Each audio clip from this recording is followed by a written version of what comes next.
Assalamualaikum warahmatullahi wabarakatuh. Waalaikumsalam warahmatullahi wabarakatuh. Bismillahirrahmanirrahim. Alhamdulillahi rabbil alamin.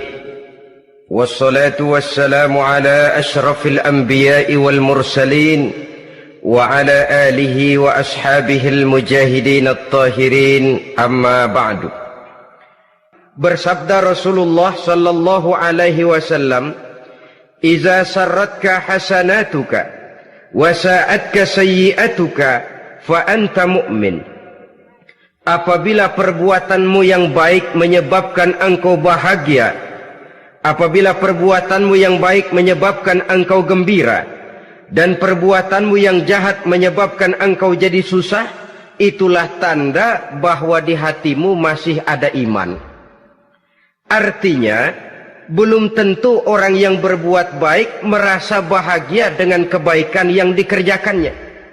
Dan tidak selamanya orang yang berbuat jahat sanggup menyesali perbuatan jahatnya. Oleh karenanya, apabila iman masih ada, apabila hati masih hidup, perbuatan yang baik menyebabkan orang gembira, perbuatan yang jahat menyebabkan orang susah dan gelisah hatinya. Ini mengandung pelajaran. Sekali kita berbuat baik, jangan sekali-kali menyesali kebaikan itu. Sebaliknya, satu kali kita melakukan kesalahan, hendaknya selalu menyesalinya. Kadang-kadang dalam kehidupan, karena orang tempat kita berbuat baik itu rupanya membalas air susu dengan air tuba, kita lalu menyesali kebaikan. Lahirlah kata-kata, "Nyesal saya nolong dia." Ibarat pepatah katanya, nolong anjing kejepit. Waktu kejepit setengah mati kita tolongin, begitu selesai dia dari kejepitnya malah kita digigitnya. Saudara hadirin yang saya muliakan, dalam kehidupan sehari-hari barangkali ini kena filsafat yang disebut dorong mobil mogok. Ketika mobil mogok setengah mati kita dorong, begitu mesin hidup ditinggalkannya kita di belakang.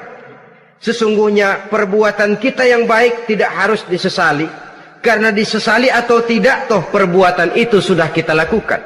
Dan penyesalan atas segala kebaikan hanya akan mengurangi nilai pahala kebaikan itu sendiri.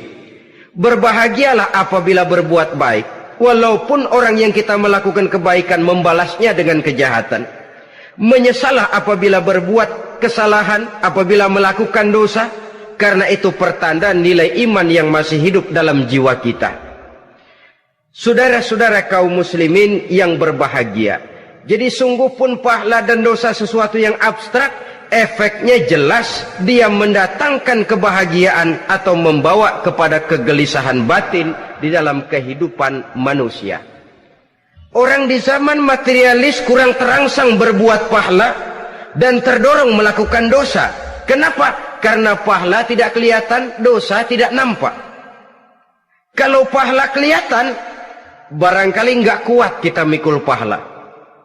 Kalau dosa benjol, umpama tiap bikin dosa palanya benjol, barangkali sudah nggak karu-karuan kepala kita. Baik pahala, baik dosa, sesuatu yang tidak nampak oleh pandangan mata zahir, tapi yang punya efek dalam kehidupan ini. Orang yang banyak pahalanya dengan orang yang banyak dosanya, kalau dia berjalan barangkali sulit kita membedakan. Tapi efeknya dalam kehidupan ini jelas adanya. Sesuatu yang bernama pahala kita perlukan, karena hidup tidak berhenti hingga di sini. Sesuatu yang bernama dosa harus kita hindarkan, karena ada kelanjutan sesudah hidup yang sekarang ini. Kehidupan dari satu pertanggungan jawab. Itu sebabnya Imam Ghazali dalam bahasa yang indah sekali berpesan, "Jaddidis safinah fa innal bahra amiq wa khuziz zad fa innas safara ba'id." Perbarui selalu kapalmu, rawat, jaga baik-baik, dandani kapalmu, fa innal bahra amiq, karena sesungguhnya lautan ini sangat dalam. Satu bahasa yang indah dari tamsil terhadap kehidupan. Perbaiki kapalmu karena lautan ini sangat dalam. Artinya, jaga baik-baik hatimu. pelihara iman dan keyakinanmu, karena hidup ini bagaikan gelombang lautan. Tempo-tempo air tenang, tempo-tempo ombak menggila dan menggunung. Jaga iman baik-baik karena hidup penuh dengan cobaan dan ujian. Itu maksudnya. Wa khuziz zad fa inna safara ba'id. Dan bawa bekal yang banyak karena perjalanan hidup ini sangat panjang. Perjalanan ini sangat jauh. Kita kalau pergi keluar kota tentu saja membawa bekal. Makin jauh kota yang akan kita tuju, makin banyak bekal yang harus kita bawa. Alangkah sengsaranya manusia apabila dia akan pergi ke satu kota yang jauh, modalnya cuma nekat. Bagaimana nanti di sana sajalah. Tidak membawa bekal sebagaimana yang sewajarnya. Hal yang semacam ini senangnya sih belum tentu, keblangsak dan susahnya sudah kebayang. Itu dalam kehidupan di dunia ini. Bagaimana kalau sudah bicara tentang kehidupan yang akan datang? Karena sesungguhnya hidup ini merupakan satu perjalanan yang sangat panjang. Sejak kita tinggal di alam arwah, pada saat jasad belum lagi diciptakan Allah, ruh sudah diciptakannya lebih dahulu. Sampai kemudian kita pindah ke alam rahim, alam kandungan ibu, untuk kemudian berpindah kepada kehidupan dunia. Dari dunia ini kita pindah ke alam barzakh. Di sana tinggal kita 100 tahun mungkin, 100.000 tahun mungkin, 1 juta tahun mungkin, menunggu saat datangnya kiamat. Lalu dari alam barzakh pindah kita ke alam akhirat. Satu perjalanan yang sangat panjang.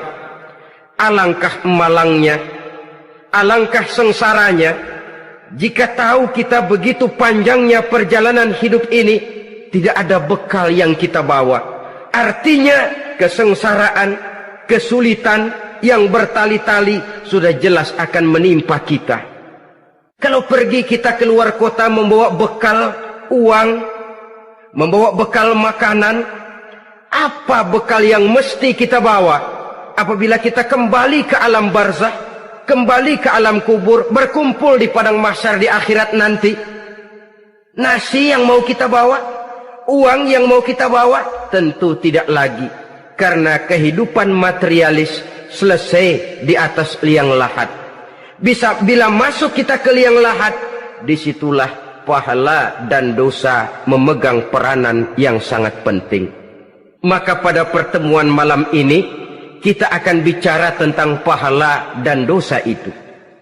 Saudara-saudara kaum muslimin rahimakumullah, yang dinamakan pahala, kata Imam Ali Al-Jurjani dalam kitab At-Ta'rifatnya, ma yastahiqqu bihi ar-rahmatu wal maghfiratu minallahi ta'ala. Sesuatu yang pelaksananya berhak untuk mendapat rahmah dan ampunan dari Allah.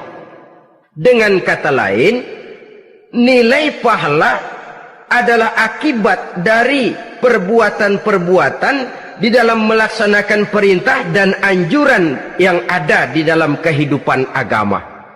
Apabila perintah dan anjuran kita laksanakan, nilai pahala itu lalu datang. Nah, nilai pahala dalam Islam, menurut konsepsi Quran, Allah menjelaskan, man jaa bil hasanati falahu asyru amsalihha. Barang siapa yang datang membawa satu kebajikan, barang siapa yang melaksanakan satu kebaikan, maka dia akan mendapat balasan 10 kali dari kebaikan yang dikerjakannya. 10 kali ini pun masih dilipat gandakan dengan 7. 7 ini pun masih dikalikan 100. Dan itu pun masih ditambah dengan pernyataan, wallahu yudha'ifu liman yasha. Allah masih akan melipat gandakan perbuatan baik seseorang yang dikehendakinya. Itulah nikmatnya dalam Islam. Tetapi sebaliknya, wa man jaa bisayyi'ati fala yujza illa mislaha. Barang siapa yang melakukan satu kejahatan, dia tidak akan mendapat balasan kecuali sesuai dengan kejahatan yang dikerjakannya. Alangkah rahman dan rahimnya Allah. Orang yang berbuat baik dibalas 10, dikali 7, dikali 100, masih dilipat gandakan pula. Tapi orang yang berbuat jahat tidak akan mendapat balasan kecuali sesuai dengan kejahatan yang dikerjakannya. Ini kan beda dengan sifat kita manusia.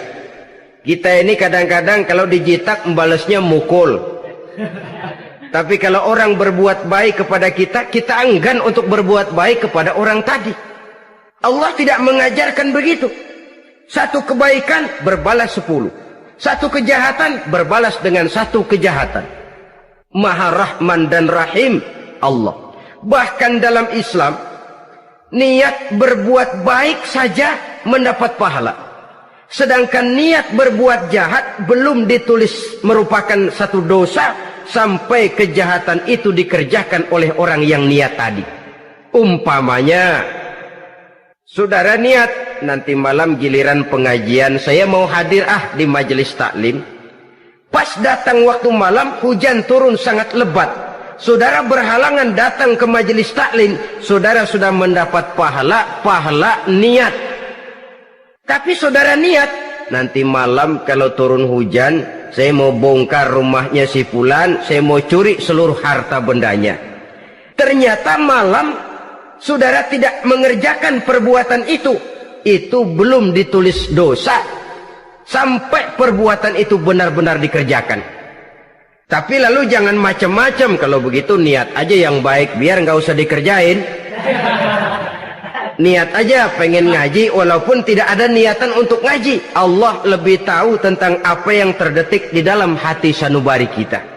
Itulah sebabnya sangat dianjurkan orang untuk melakukan segala macam kebajikan, dan dianjurkan orang menjauhkan segala macam bentuk kejahatan, karena dia akan berefek melahirkan dosa dan pahala. Dosa dan pahala itulah alat untuk memperoleh kebahagiaan di alam kubur, di padang mahsyar, sampai di akhirat nanti. Di dunia ini mungkin segalanya bisa kita beli dengan yang namanya uang. Keamanan kita bisa menyewa petugas untuk menjaga rumah kita. Kendaraan yang mewah bisa kita beli.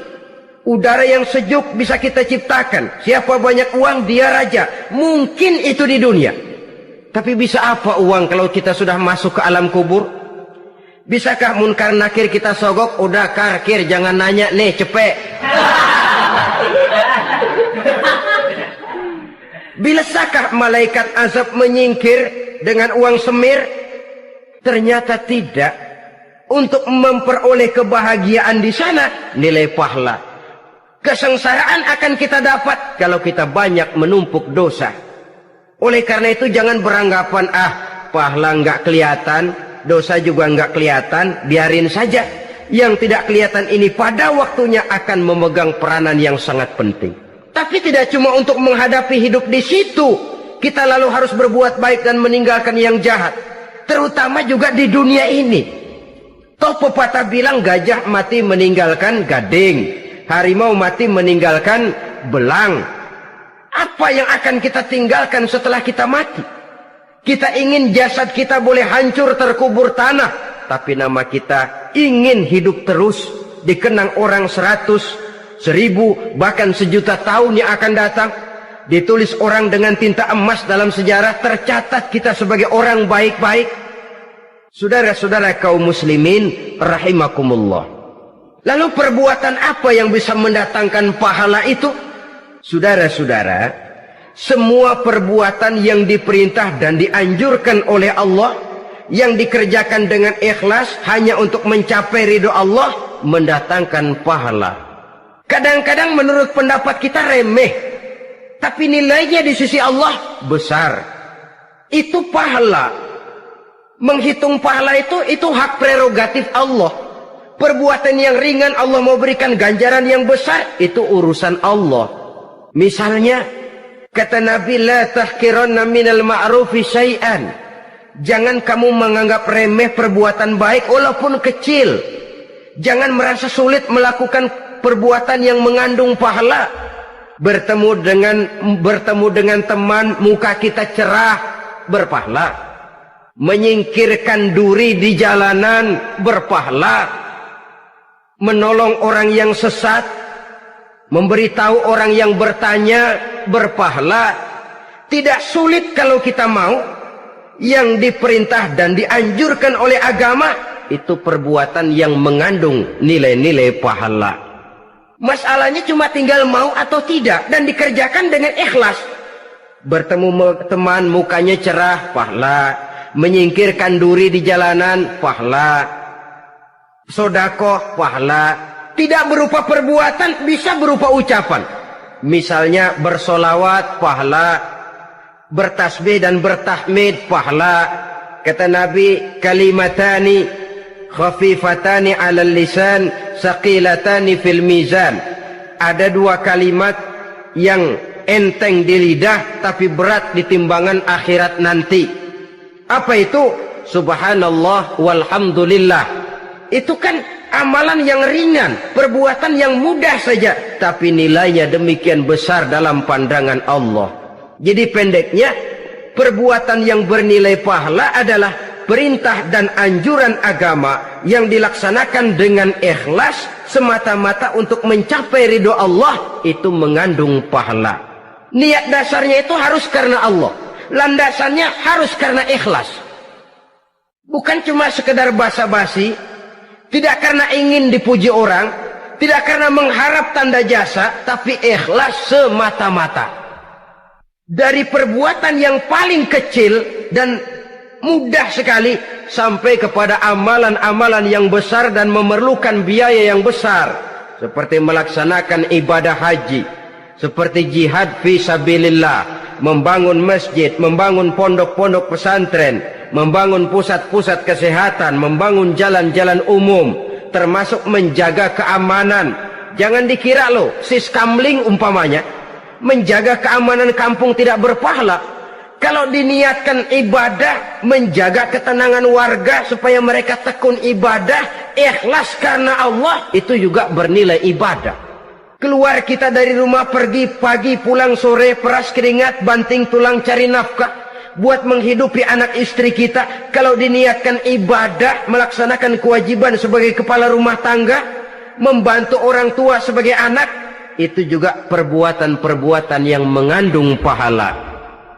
Yang terbaik sesuai dengan bidang kehidupan kita. Ada orang yang dinamakan abid, ahli ibadah, pahala yang paling baik bagi dia banyak-banyak tahajud, sembahyang malam, wirid, zikir, tasbih.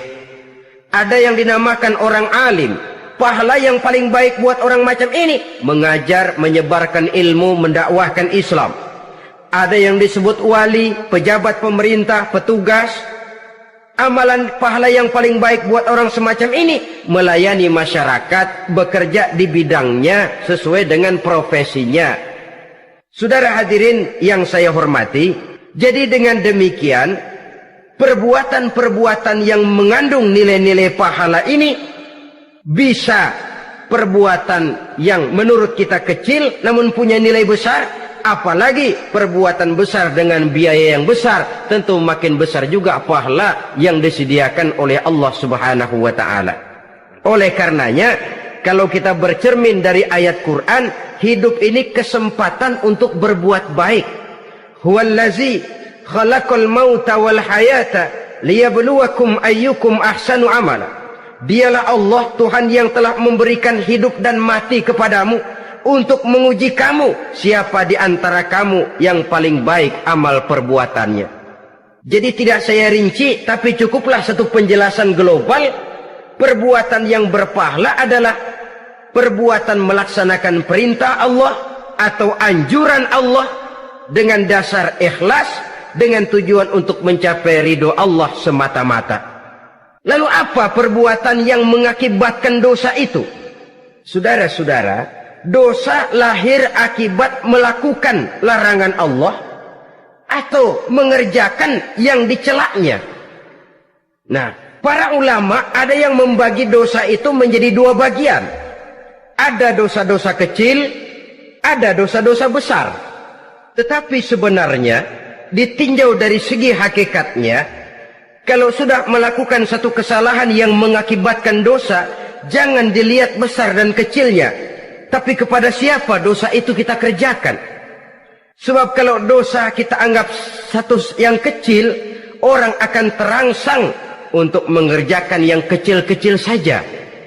Sehingga dengan demikian, yang kecil pun akan menjadi besar kalau ditumpuk-tumpuk. Sedangkan yang besar bisa saja menjadi kecil kalau selalu diiringi dengan permohonan ampun kepada Allah. Itu sebabnya para ulama sufi, orang-orang tasawuf mengatakan, la saghair ma'al istimrar wala kabair ma'al istighfar. Tidak ada dosa yang kecil kalau dikerjakan terus-menerus, dan tidak ada dosa yang besar kalau digempur tiap saat dengan perbuatan istighfar atau memohon ampun kepada Allah Subhanahu wa taala. Cuma saja pada umumnya, karena dosa-dosa kecil itu lebih mudah taubatnya, dan ada janji Nabi, barang siapa yang meninggalkan dosa-dosa besar akan diampuni dosa-dosanya yang kecil-kecil. Oleh karena itu, pada kesempatan ini kita akan juga bicarakan apa saja yang termasuk klasifikasi dosa-dosa besar, dengan harapan kita bisa menjaga diri, menyelamatkan diri, jangan sampai terjatuh ke dalam dosa-dosa yang besar tadi. Tetapi bukan berarti kita harus terangsang melakukan dosa-dosa yang kecil. Ah, biarin kecil ini, tobatnya gampang. Ah, dosa kelas teri. Ah, dosa itu kan tidak kelihatan. Lalu terangsang melakukan perbuatan dosa-dosa walaupun kecil, kalau berlarut terus-menerus dia akan tumbuh menjadi dosa yang besar. Oleh karenanya jangan sampai mengundang pengertian kalau kita membicarakan dosa-dosa yang besar lalu terangsang melakukan dosa-dosa yang kecil, karena bagaimanapun juga dosa kecil dan dosa besar sama dalam arti kepada Allah kita melakukan kesalahan. Dan dosa yang kecil pun kalau bertumpuk, dia akan menjadi banyak. Saudara-saudara kaum muslimin rahimakumullah, ada beberapa jenis dosa-dosa besar. Jenis yang pertama, asyirku billah, syirik atau menyekutukan Allah. Dari sekian deretan dosa-dosa besar, syirik ini merupakan bapak moyangnya dosa.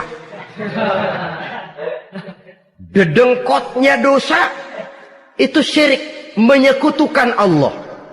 Bahkan dosa yang lain Allah masih mau mengampuni, tapi kalau sudah syirik, menyekutukan Allah, itu sudah satu dosa yang tidak berampun sama sekali. Oleh karena itu tepat pesan Imam Ghazali tadi, jadi di safinah fa innal bahra amik, jaga iman, pelihara akidah, dandani kapal, karena hidup ini gelombang lautan sangat dalam, hidup banyak cobaan. Di dalam hidup di zaman sekarang ini, saudara bisa perhatikan, di mana tensi ekonomi tinggi, lapangan kerja sulit, persaingan hidup makin tajam, sifat egois dan individualis tumbuh di mana-mana, rasa solidaritas sosial menurun, sifat gotong royong musnah. Orang mudah potong kompas, potong jalan. Ingin cepat kaya, ingin cepat naik pangkat, ingin dapat kedudukan. Kadang-kadang akidah pun terjual, akidah pun musnah, jatuh ke jurang syirik pun tidak jadi soal. Itu yang kita khawatirkan. Kalau dosa-dosa yang lain Allah masih mau mengampuni, tapi kalau sudah jatuh kepada syirik, Allah sama sekali tidak akan memberikan ampun. Dalam kaitan dengan ini barangkali tepat sinyalemen Imam Ali itu. Andai kata kemiskinan merupakan satu kepribadian, saya akan membunuhnya lebih dahulu. Artinya memang kemiskinan ini sering mendorong orang kepada jurang kemusyrikan. Tidak tahan menghadapi godaan perut akibat tensi ekonomi yang tinggi, lapangan kerja yang sulit. Iman pun jadilah ditukar dengan 3 liter beras. Akidah pun jadilah dibarter dengan 3 bungkus supermi, dengan pakaian bekas, dengan obat-obatan. Tidak jadi soal baginya mengejar kebahagiaan yang relatif singkat dengan mengorbankan kebahagiaan yang abadi. Persis ibarat pepatah, nyari jarum kampak hilang. Mencari sesuatu yang kecil, yang besar jadi sia-sia. Membela perut, mengorbankan akidah. Na'udzubillah summa na'udzubillah. Saudara-saudara kaum muslimin rahimakumullah. Ini fakta. Ini kenyataan. Dan hal semacam ini tidak bisa diatasi cuma dengan ceramah, simposium, diskusi, seminar. Apalagi Nabi berpesan, solahu ummati bil ilmi wal mal. Umatku hanya bisa menjadi baik akidahnya dengan ilmu dan harta. Itu bahasa Nabi. Kalau bahasa kita sekarang, dengan ekonomi dan pendidikan. Ilmu, pendidikan, ekonomi, harta. Tanpa itu sangat besar kemungkinan kita bisa menjual akidah terjerumus di lembah kemusyrikan. Maka terutama kepada saudara-saudara saya, muslimin yang terpencil jauh dari kota-kota besar, yang kadang dalam kehidupan seharinya imannya sering digoda oleh supermi, akidahnya sering ditantang oleh pembagian beras, pakaian-pakaian bekas, obat-obatan dan sebagainya. Jaga dan bentengi akidah kita. Lebih baik nyawa berpisah dari badan, asal iman jangan berpisah dari hati.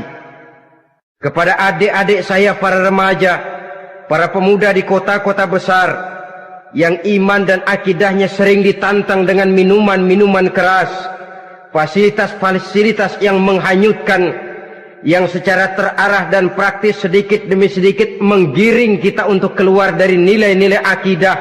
Hati-hati, jaga baik-baik, sebab intan paling mahal, mutiara paling berharga, tidak lain nilai iman ini. Tergelincir kita daripadanya, jatuh ke lembah kemusyrikan, jatuh ke satu dosa yang teramat besar, yang Allah tidak akan pernah memberikan ampun lagi. Ini dosa besar yang pertama. Yang kedua, qatlun nafsi illa bil haq. Membunuh orang tanpa alasan yang benar. Di zaman kesulitan ekonomi kadang-kadang orang mudah nekat. Tengok saja, kadang-kadang karena pasal uang 100-200 perak saja nyawa bisa melayang. Kadang-kadang karena urusan yang remeh, salah omong, salah ambil, salah ucap, salah pegang, nyawa bisa jadi melayang. Alangkah murahnya nyawa, seakan-akan kita yang punya. Padahal nyawa itu hak milik Allah. Tidak pantas kita merampasnya, tidak pantas kita menghilangkannya dari jasad seseorang. Oleh karenanya, membunuh orang merupakan satu dosa yang sangat besar. Jangankan kepada orang yang seakidah, orang yang lain akidah saja pun, kalau dia hidup berdamai, rukun, berdampingan, kita harus melindungi. Apatah lagi teman seakidah sendiri. Saudara-saudara kaum muslimin rahimakumullah. Pantas kalau Nabi menyatakan, apabila dua orang Islam sudah saling berkelahi, berbunuh-bunuhan, al-qatil wal maqtul finnar. Yang membunuh dan yang dibunuh, dua-duanya sama-sama masuk neraka. Sahabat heran, ya Rasul, kalau yang membunuh masuk neraka sih wajar, tapi yang terbunuh kok neraka juga, kenapa? Kata Rasul, sebenarnya dia juga cuma sudah niat untuk membunuh, cuma keduluan saja. Andai kata dia tidak terbunuh, tentu dia yang akan membunuh. Saudara-saudara kaum muslimin rahimakumullah, Islam sesuai dengan namanya adalah agama damai. Kita tidak boleh mencari-cari musuh, walaupun tidak boleh lari kalau bertemu musuh. Oleh karenanya, pantang seorang muslim menimbulkan benih keonaran menjadi biang kerok buat lingkungannya. Sesuai dengan namanya, seorang muslim adalah seorang yang dalam hidup senantiasa berusaha menebarkan salam, menebarkan kedamaian, ketenangan dan ketentraman. Dengan prinsip, musuh jangan dicari, bertemu pun jangan lari. Yang ketiga, termasuk dalam kelompok dosa besar ini, syurbul khamr, meminum minuman keras. Termasuk di dalam kata khamr ini ganja, morfin, narkotik. Sebab apa? Jenis minuman semacam itu tidak hanya merusak keadaan sekarang, tapi sekaligus merusak kehidupan yang akan datang.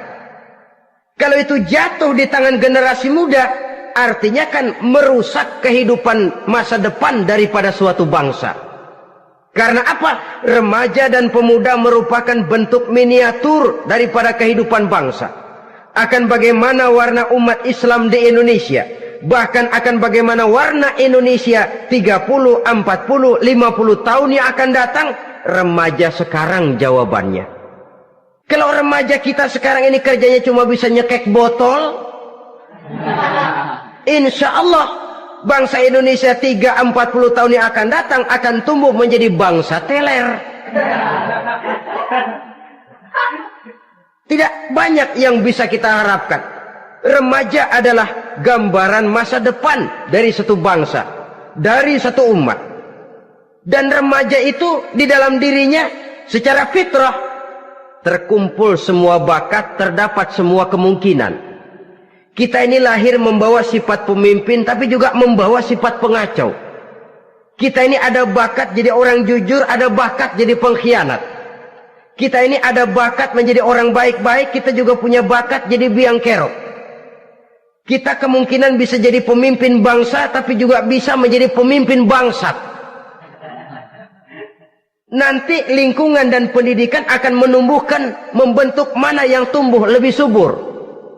Kalau lingkungan dan pendidikannya lebih banyak bercerita tentang kejujuran, maka nilai kejujuran yang akan tumbuh lebih banyak dalam jiwanya. Dan insya Allah diharapkan dia akan menjadi manusia yang jujur di kelak kemudian hari nanti. Dan masalah minuman keras ini sebenarnya berkait. Kita tidak bisa cuma menyalahkan remaja saja, menyalahkan pemuda saja, karena bagaimanapun masalahnya kompleks. Menghancurkan sesuatu tanpa melihat kausalnya, tanpa melihat sebab akibatnya, kan sama juga bohong. Kemungkinan karena broken home, kemungkinan karena pergaulan, kemungkinan karena kurang perhatian orang tua, kemungkinan karena akibat bacaan, tontonan, atau fasilitas berupa dibukanya pabrik-pabrik minuman keras, dijualnya minuman-minuman keras, di warung-warung yang remang-remang, yang memberikan kenikmatan, kebahagiaan dan kebanggaan tersendiri, sehingga akhirnya orang terangsang untuk datang dan minum di sana. Pada dasarnya memang sepele, cuman minum, nggak ngerugiin orang lain kan? Iya, pada waktu minum. Tapi dikala sudah mabuk, out of control, apapun bisa kita lakukan. Yang kita ucapkan kita tidak sadari lagi, yang kita kerjakan tidak kita sadari lagi. Dikala itu segala macam kejahatan bukan sesuatu yang tidak mungkin untuk kita laksanakan. Nggak ngerugiin orang lain, memang pada saat mau minum. Tapi begitu minum, mabuk, kita bisa merugikan orang lain. Setidaknya merugikan diri sendiri. Pertumbuhan IQ menjadi lemah, semangat kehidupan hilang, gairah kerja menurun, kalau tidak ada sama sekali. Lalu apa yang bisa kita lakukan di dalam kehidupan? Dan akan lebih celaka kalau ini menimpa kehidupan generasi muda kita. Kadang-kadang yang ironi ya, kalau yang orang tuanya mampu barangkali masih tertolong, tapi yang orang tuanya kondisi ekonomi lemah masih kepengen teler juga. Orang tuanya nggak mampu masih pengen mabuk. Dari ganja, morfin nggak dapat, akhirnya kaleng cat diisepin. Yang penting kan bisa teler, mendatangkan satu kebahagiaan tersendiri. Itu sebabnya memang satu kejahatan menurut teori polisi ya hanya bisa terjadi karena faktor N dan K, niat dan kesempatan. Niat ada, kesempatan ada, jadi orang jahat. Kurang salah satunya, biasanya kejahatan terbendung. Niat ada, kesempatan tidak ada, sulit berbuat jahat. Kesempatan ada, niat tidak ada, tidak mungkin orang jahat. Tapi yang paling dominan sebenarnya niat. Kalau niat sudah kuat, kesempatan bisa dicari. Kesempatan bisa diciptakan. Biar Hansip nongkrong, ditungguin lengahnya. Iya biarin. Jam 11 sampai jam 2. Matanya melotot. Jam 3 dia mulai ngulet, ngempet. Nah, di saat itu saya masuk ke rumahnya. Kalau niat kuat, kesempatan bisa diciptakan. Dan kalau sudah niat, ini masalah hati. Kalau sudah masalah hati, menyangkut soal moral. Moral artinya sudah masuk kepada kehidupan agama. Saudara-saudara kaum muslimin rahimakumullah. Yang keempat yang termasuk jenis dosa besar, az-zina, perbuatan zina. Di zaman pergaulan bebas dengan prinsip free love, free sex ini, tengok sudah berapa banyak gadis-gadis bergelimpangan jadi korban. Berapa banyak bayi-bayi yang lahir ke dunia tanpa tahu kemana dia mesti memanggil bapak.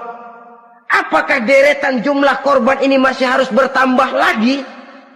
Paling tidak, biarlah yang sudah jadi korban, tapi jangan bertambah lagi hendaknya. Masing-masing kita berupaya menahan diri. Termasuk dalam kategori zina ini, yang merupakan cabang-cabangnya, liwat, homoseks, lesbian, masturbasi. Bahkan masturbasi itu termasuk jenis zina tangan. Dan itu juga merupakan satu dosa. Di samping dosa juga merusak diri. Karena bagaimanapun juga dia akan mengurangi kemampuan daya pikir seseorang. Maka agama memberikan jalan keluar. Pesan Nabi, ya ma'syara syabab, man istata'a minkumul ba'at falyatazawwaj. Hai para pemuda, kata Nabi, barang siapa di antara kamu yang sudah bisa ba'at, yang sudah mampu ba'at. Ba'at itu artinya memberikan nafkah, baik nafkah zahir maupun nafkah batin. Falyatazawwaj, maka hendaklah dia kawin. Jadi yang maksud ba'at ini ya nafkah zahir, ya nafkah batin. Kita kadang-kadang cuma bisa ngasih nafkah batin saja sudah merasa pokoknya kan saya sanggup untuk kawin, lalu kawin tanpa kehilangan, dengan kehilangan pertimbangan. Saudara-saudara, wa illam yastati', adapun kalau dia belum mampu, fa'alaihi bisyam, hendaknya dia banyak puasa. Fa innahu lahu wija, karena puasa itu akan merupakan benteng jangan sampai orang memperturutkan hawa nafsunya. Andai kata puasa belum hobi, banyaklah olahraga para pemuda, para remaja. Karena dengan olahraga, pemikiran untuk memperturutkan hawa nafsu agak sedikit terkendali dan energi tersalurkan dalam bentuk yang positif. Pendeknya kreatif, banyak kegiatan. Ini pesan Imam Syafi'i tepat itu. Kata beliau, inni ra'aitu wuqufal ma'i yufsiduh, insala toba wa illam yajri lam yatib. Aku melihat air kalau diam rusak, tapi kalau dia mengalir jernih. Air kalau ngendap, nggak ngalir, nyamuk nyarang di situ, bisa jadi sumber penyakit. Manusia hidup begitu. Kalau nggak punya kegiatan, nggak kreatif, kerjanya cuma ndelohom, ayam-ayam, akhirnya jadi ngerusak. Ngomongin orang, si Ano ngapa? Ano. Kebangetan nggak ngapa-ngapain, orang aja dipontenin. Orang diomongin, lahirlah namimah, lahirlah ghibah. Saudara-saudara, air itu kalau ngendap ada aja yang nyarang. Tapi kalau dia ngalir, orang ada kesibukan, insya Allah dia tidak akan jatuh kepada sesuatu yang bisa mengundang dosa. Isilah waktu dengan hal-hal yang bermanfaat, karena hidup ini singkat dan tidak berjalan mundur ke belakang, mundur hancur, berhenti diinjak orang. Sekali melangkah, jangan surut mundur ke belakang. Homoseks, terlepas dari penyakit kejiwaan. Sekarang ini kan sudah ada persatuan kaum gay katanya, meminta perlakuan yang sama dan agar dibolehkan kawin sesama mereka. Secara manusiawi boleh, secara manusiawi kita hargai mereka, tapi dari kacamata agama ini jelas merupakan penyimpangan, dan penyimpangan merupakan suatu dosa terlepas dari pertimbangan manusiawi. Jangan karena terlalu memperturutkan suara manusiawi lalu kita mengesampingkan agama. Termasuk lesbian, wadon karo wadon. Kalau homo itu kan lanang karo lanang katanya. Saudara-saudara kaum muslimin rahimakumullah, ini bukan penyakit baru. Liwat, homoseks sudah dikenal dari zamannya Nabi Lut, laki dengan laki. Lesbian dari zaman istrinya Nabi Lut. Terlepas dari penyakit kejiwaan, dari segi agama ini merupakan penyimpangan dan merupakan dosa yang besar. Yang kelima, yang termasuk jajaran dosa kelas kakap, qazful mu'minina wal mu'minat, menuduh orang mukmin yang baik-baik, laki atau perempuan, melakukan perbuatan zina sehingga hancur namanya di masyarakat. Ini merupakan satu perbuatan dosa yang sangat besar dan sangat dimurkai oleh Allah. Saudara-saudara kaum muslimin rahimakumullah, oleh sebab itu tentang masalah ini, kalau memang tidak ada saksi, jangan sembarang kita enteng lidah menuduh orang lain berbuat zina, menuduh orang lain berbuat serong. Dosanya kelewat besar di dalam kehidupan. Karena apa? Mencari harga diri itu berat, memelihara kehormatan diri jauh lebih berat. Satu kali orang dihancurkan namanya di masyarakat, dia akan terisolir jadinya. Oleh karenanya, berlindung kita kepada Allah, jangan sampailah dihinggapi oleh sifat ini. Karena sentimen kita kepada seseorang, karena hasad kita kepada seseorang, tidak senang melihat orang lain lebih maju, lalu lidah ini seenaknya saja mengucapkan kata. Padahal sanksi dan resikonya sangat besar. Yang kita tuduh barangkali mendapat pahala dari Allah. Kita sendiri yang menuduh tanpa saksi, tanpa alasan yang benar, mendapat dosa yang sangat besar. Saudara-saudara, memang kadang-kadang aneh dalam hidup ini. Seorang pelacur biasanya bisa menjaga mulutnya di masyarakat, kata-katanya baik, sopan. Kenapa? Karena mulut yang satu sudah tidak terjaga.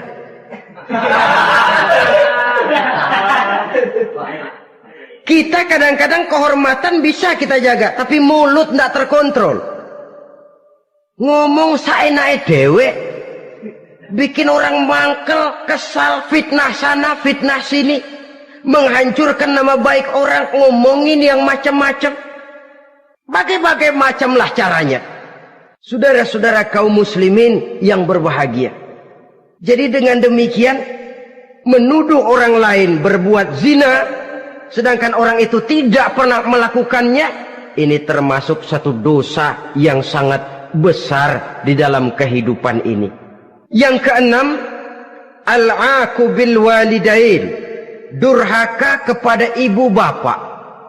Seorang anak, bagaimanapun banyak nilai ibadahnya, banyak kebaikan di masyarakat, menyandang berbagai macam gelar, pangkat dan jabatannya tinggi, tapi kalau sudah durhaka kepada kedua orang tuanya, alamat hidup tidak lagi membawa keberkahan. Dan itu dosa yang sangat besar. Sampai Nabi sabdakan, ridho Allah ada di dalam keridhaan ibu bapak, murka Allah pun ada di dalam kemurkaan ibu dan bapak.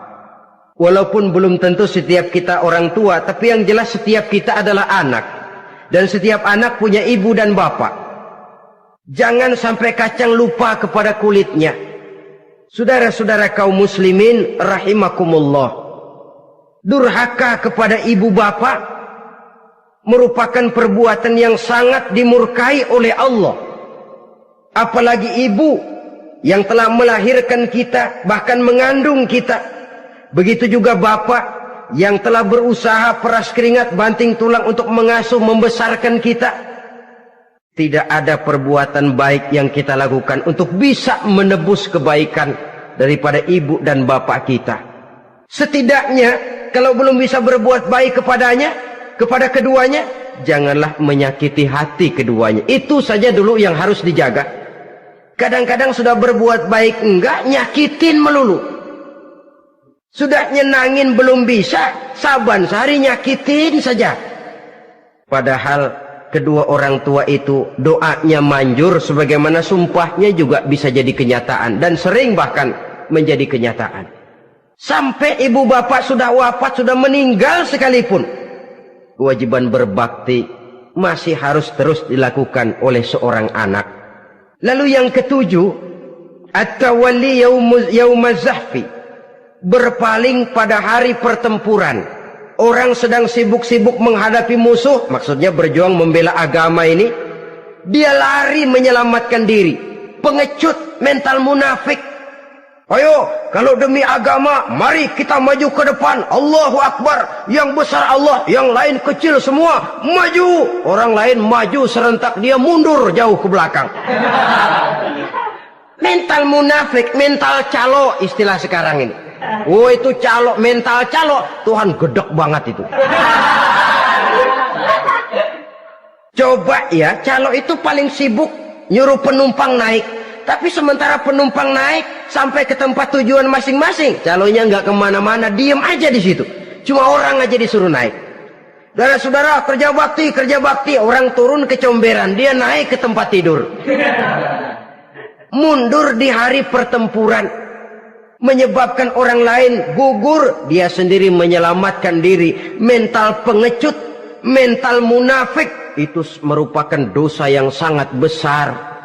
Saudara-saudara kaum muslimin rahimakumullah. Itu sebabnya agama itu memerlukan keberanian. Memang, tapi bukan keberanian yang tanpa perhitungan.